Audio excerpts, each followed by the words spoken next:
CNCPE, les organisations de droits de l'homme s'agitent. Et donc effectivement, à tous les niveaux, ces otages de la République doivent sortir. Qu'est-ce qu'on fait dans ces cas? On s'en débarrasse chez les magistrats, ils n'ont qu'à se débrouiller. Ils n'ont qu'à se débrouiller et on doit les condamner. Il y a un moment, Monsieur le Président, il faut que ça cesse. Il faut que ça cesse.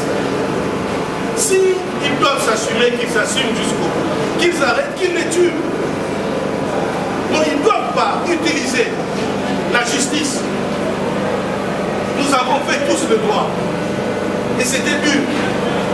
On n'est pas là pour être des auxiliaires. On n'est pas des auxiliaires, des officiers des CI, des services de sécurité. Nous sommes là pour défendre l'État. Les gens ne jouent pas leur liberté, ne sont pas gardés au secret. Pour qu'en plus on utilise la justice comme un instrument des règlements des comptes politiques. Il faut que ça cesse. Et vous avez les pouvoirs de faire cesser ça. Parce que ce n'est pas un respect pour les droits, ce n'est pas un respect pour nos études. Et ça ne peut plus continuer. On les amène ici, Monsieur le Président. Qu'est-ce qu'on présente comme ça?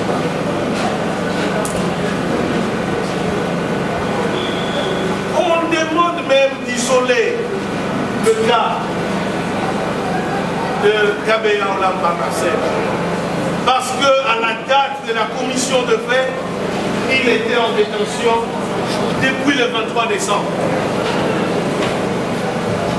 On maintient qu'il reste en détention préventive. Jusqu'au jour où, Monsieur le Président, nous sommes devant vous. Et nous allons maintenant examiner au cas par cas les infractions que le ministère public a articulées par devant vous et qu'il ne parvient pas à démontrer individuellement à chacun d'entre mes clients parce que c'est impossible, ils ne les ont pas.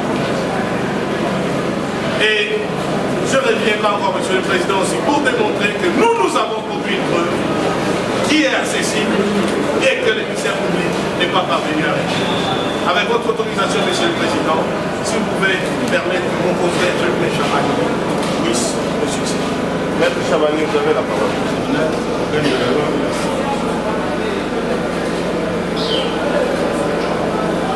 Les 5 activistes pour démocratie sont amenés par le monde, suivis pour ordonnance. Je vais ici me permettre d'exposer sur deux d'entre eux. La première, c'est celle qui est reprise par la monsieur. Celui qui aura exposé, fait exposer dans des lectures photocopies.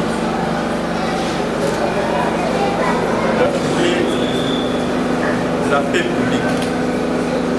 Pour cette prévention, l'organe de la loi sollicite de votre auguste tribunal pour ces activistes, ces citoyens qui ont un casier judiciaire blanc, vierge, à l'article 250 de toute technique dans lequel ne se trouve pas l'éducation dans cet article, le législateur dans sa séquence a ajouté supplié sans l'indication de qui peut parler d'une publication dans le marché. Parce que le document sur lequel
sont pas républicains.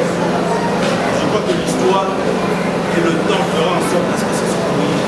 Les terminologies excellence, honorable et consorts, des personnalités qui ont des responsabilités politiques ne sont pas républicains. On dit monsieur. Et ils ont écrit monsieur. Et je ne vois pas pourquoi cela trouble la paix publique. Ils disent au premier garant de la paix, ils m'utilisent respectueusement en l'appelant monsieur. Veuillez avec nous tous ensemble, faire en sorte à ce que la République, la Constitution soit respectée. Nous aurions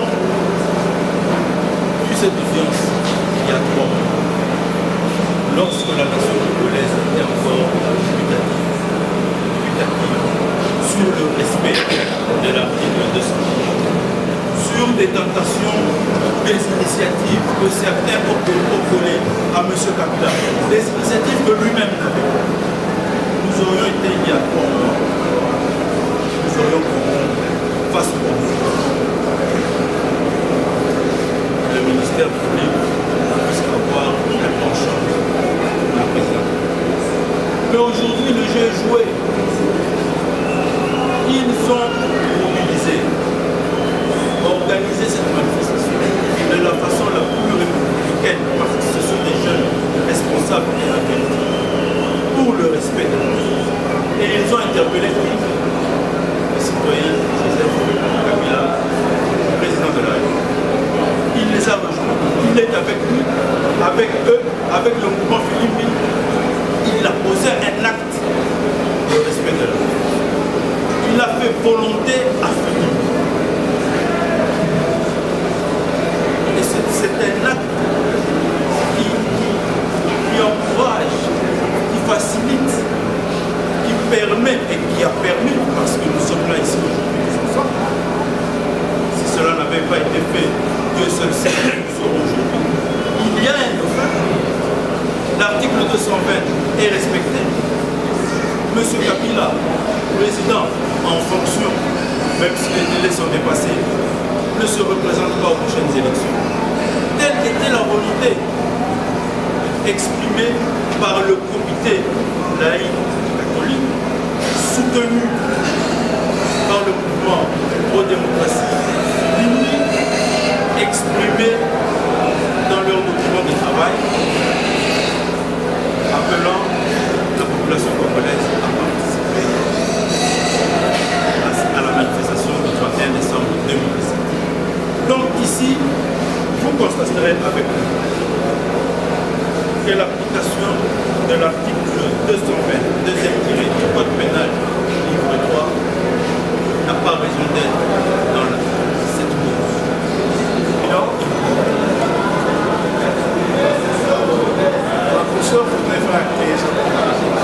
Oui, madame. Monsieur l'officier du ministère public en garde de la loi, le moment pour moi est venu, Monsieur le Président, par rapport à ce qu'ont dit mes confrères, d'entrer dans l'analyse technique des préventions mises à charge individuellement à chacun de nos clients des banques. Parce que nous faisons du droit pénal.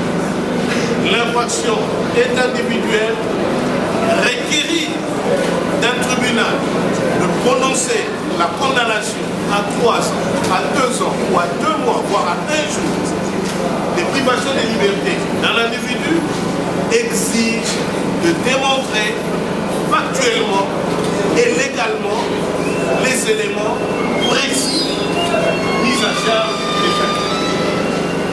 Le droit pénal a cette exigence parce que in dubio pro reo. On ne peut pas requérir collectivement comme un fourre-tout et mettre tout le monde dans les mêmes sacs sans démontrer en quoi d'abord individuellement on a posé les actes et pourquoi ça réagit, ça réjaillit sur l'ensemble des concerts. C'est ça la procédure, c'est ça la technique du droit pénal. Premier élément, on dit que tous nos clients ont agi machine? Est-ce par corréité? Est-ce par complicité? On dit par participation criminelle. Mais la participation criminelle a des étapes. Soit on est co-auteur, soit on est complice, et ici il y a 3 infractions. Il est nécessaire d'articuler dans chacune des 3 infractions quels sont les actes soit de corréité, quels sont les actes soit de complicité posés par chacun des locaux. Premier élément, Monsieur le Président, je voudrais d'abord isoler un cas précis. Ça nous permettra énormément de gagner du temps et de rester pédagogique. Isolons d'abord, si vous le permettez, Monsieur le Président, le cas de KBA Olamba Marcel dit Palmer.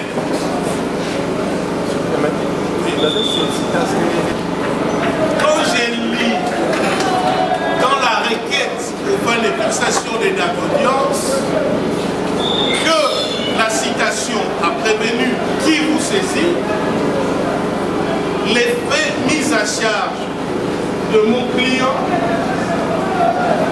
comme des autres co-prévenus sont cristallisés à une date précise, le 30 décembre 2017, et sont commis dans une localisation précise, la commune délimitée.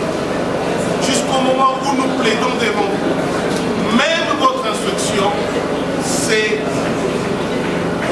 limitée à examiner les faits dans cette date. Je n'ai pas vu dans cette requête, je prie de m'excuser, une élaboration qui permet souvent une brèche. Cette clause d'estime précise souvent sans préjudice des dates plus certaines, avoir commis à tel emploi des faits pareils, et notamment entre telle date et telle date. Dans les cas sous examen, le libellé de prévention, tel que contenu dans la requête de l'identification d'audience, ainsi que dans la citation à prévenu, est extrêmement précis et concis. Il vous dit que c'est le 30 décembre et c'est à limiter ni avant ni après. Le droit n'escrute ni les cœurs ni les reins. Le juge pénal est actif et le droit pénal est un droit de précision chirurgicale parce que les pénalités encourues concernant les libertés publiques et les libertés humaines sont trop lourdes pour se permettre d'agir par tâtonnement, par analogie, par extrapolation ou par hypothèse. Donc, parce que les faits dont vous êtes saisis, les faits que vous avez instruits concernent la date du 30 décembre 2017, nous le réitérons et nous l'avons prouvé, le ministère public ne l'a pas contesté, KBA Olamba Marcel, dit Palmer, n'était pas présent à cette date pour la simple et bonne raison que depuis le 23 décembre 2017, il était privé de sa liberté et gisait dans les géoles d'EMIA, le renseignement militaire. Preuve en est que au dossier, vous avez vu la lettre de transmission du détenu Olamba Palmer à l'administrateur général de l'ANR et plus tard au procureur général de la République pour les déférer devant leur service. Donc, en date du 23 décembre, cela a été contesté par personne et le ministère public n'a pas pu prouver le contraire. KBA Olamba n'était pas présent ici. Les ministères publics, j'aurais pu me limiter à ça en réalité. Mais juste constater que n'étant pas présent, il ne pouvait pas avoir commis les faits qui lui sont reprochés. Autant l'outrage par l'utilisation du fameux tract, autant l'incitation à la désobéissance, autant la distribution des tracts dont on ne connaît ni l'auteur ni l'imprimeur. Mais je vais plus loin. Et c'est dommage que nous en soyons arrivés au point où nous devons démontrer les évidences de notre innocence. Je ne suis pas présent, j'ai un alibi, c'est ça le droit. Mais Néanmoins, parce qu'il est membre de Filimbi, il aurait pu d'une manière ou d'une autre, soit par participer à l'élaboration du tract, etc. Monsieur le Président. Mais même ça, les ministères publics, nous lui avons posé à plusieurs reprises la question lors de cette instruction. Il vous avait dit, à l'audience, quand je présenterai mes réquisitions, je vous montrerai en quoi a consisté l'acte de participation de KBA au lab. Il a requis 3 ans contre lui, sans nous dire comment, en étant depuis le 23 décembre, dans les cachots de la NEMIA, il a pu commettre ces infractions. Alors même que sa propre citation a prévenu, circonscrit les faits et les dates au 30 décembre. Qu'est-ce à dire, Monsieur le Président? Il est innocent des faits qui lui sont reprochés. Le ministère public est dans l'impossibilité de démontrer cela. Il est même, j'accepte même, disons que c'est pas dans une hypothèse, parce que sur le plan du droit, je ne peux même pas renoncer ou appliquer à un droit de la défense, qu'on examine antérieurement au 30 décembre, qu'ils nous disent quel était l'acte de participation, dans quelle imprimerie on l'a vu, quel ordinateur a-t-il utilisé pour rédiger ces tracts, ou sur quel photo on l'a vu en train de distribuer, accompagné des agents de la NEMIA, et on l'a ramené dans sa cellule après. Il ne l'a pas démontré. Et cet homme, ça fait presque 7 mois qu'il est en détention. Non, pas 7 mois, nous sommes au mois d'août, ça va faire 8 mois. C'est depuis le 23 décembre qu'on l'a privé de sa liberté. Et il est devant vous, il est en prison. Et on ne sait toujours pas dire ce qu'il a fait. Ça n'est pas possible, ce n'est pas acceptable, monsieur le Président. Ce sont des libertés. Qu'il sache ce qu'il a fait. Qu'il sache pourquoi aujourd'hui on réclame qu'il reste 3 ans de plus ici. Pour rien. On ne le démontre pas, mais on dit gardez-les quand même. Voilà pourquoi il existe des juges. Voilà pourquoi vous êtes là. Pour qu'à un moment donné qu'on pose les vraies questions, même si on doit satisfaire je ne sais qui, mais respectez au moins les apparences. Qu'est-ce qu'il a fait? Qu'est-ce qu'il a fait? Quel est l'acte qu'il a posé? Où réside son acte de participation criminelle? Si on n'est pas dans la correctité, où existe son acte de complicité? Par assistance? Par instruction? Par information? Qu'est-ce qu'il a fait? A-t-il même guetté quelque part le temps de voir des avis distribués? Qu'a-t-il fait? Le ministère public est en défaut de les justifier. Mais il requiert 3 ans. Ce qui vous démontre la nature exacte du guet-apens judiciaire qui constitue cette procédure.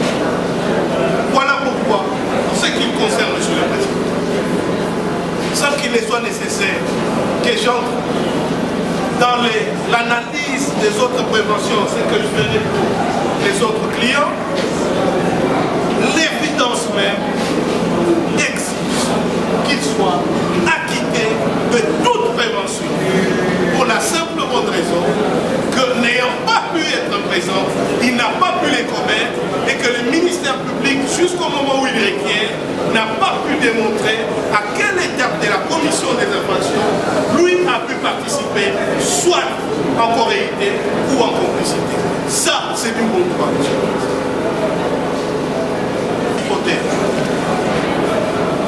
La première et la seule qui vaille, c'est que le document qu'on nous a produit est une falsification pour justifier le maintien en détention des activistes qui gênent. Et nous l'avons prouvé à suffisance. En disant d'ailleurs, on nous avait dit qu'il y a 112 actes, on vous sera jamais produit. Ou alors l'autre hypothèse, Monsieur le Président, c'est d'examiner, et nous l'avons produit, les vrais documents que nos clients ont distribués le 30 décembre et qu'ils avaient commencé à distribuer depuis les 20. Commençons donc par l'infraction la plus forte pour laquelle le ministère public a tout de même acquis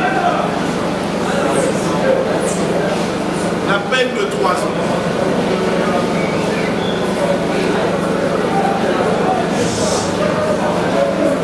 Monsieur le Président,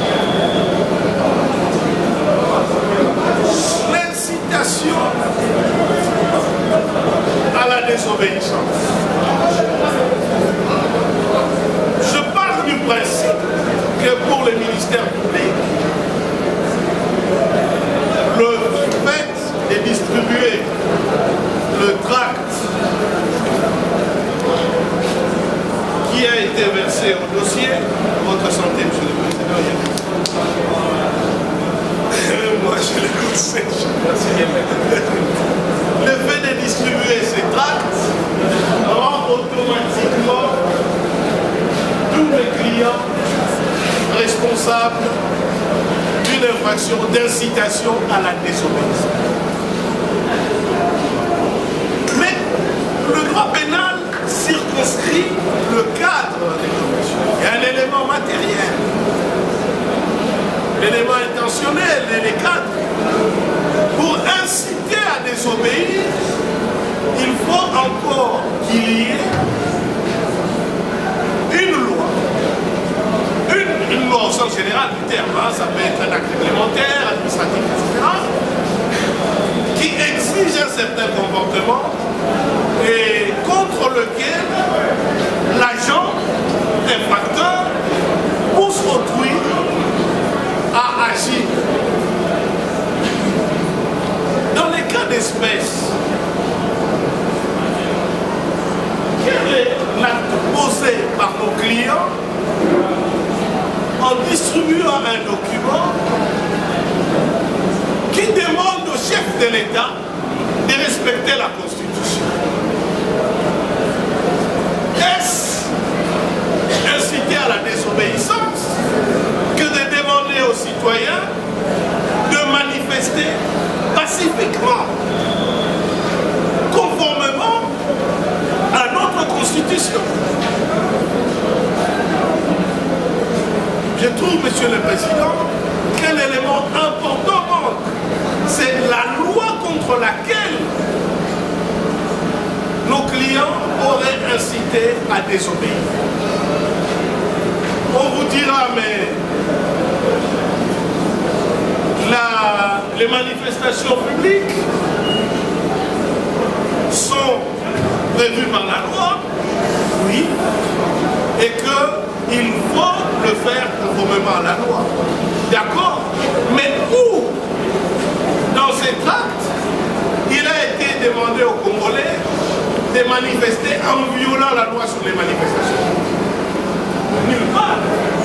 Nos clients ont demandé aux Congolais d'obéir au mot d'ordre du CNC, de venir pacifiquement démontrer que nous voulons que notre président de la République respecte son serment constitutionnel et respecte l'accord qu'il a librement signé en mandatant ceux qui soutiennent son camp afin d'amener les pays vers les élections. Donc cet élément-là tombe. Mais je vais dans l'autre hypothèse du fameux document, et je me demande même s'il est nécessaire pour nous, parce que examiner le tract qui est une fabrication des services pour en faire un élément de droit, c'est un peu incohérent avec notre première approche qui est de vous dire que ces tracts n'auraient même pas dû être versés au dossier.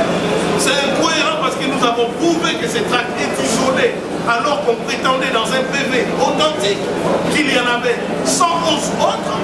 C'est encore beaucoup plus incohérent parce que tout le fondement de l'embuscade judiciaire réside dans dans ce montage qui a été présenté devant vous.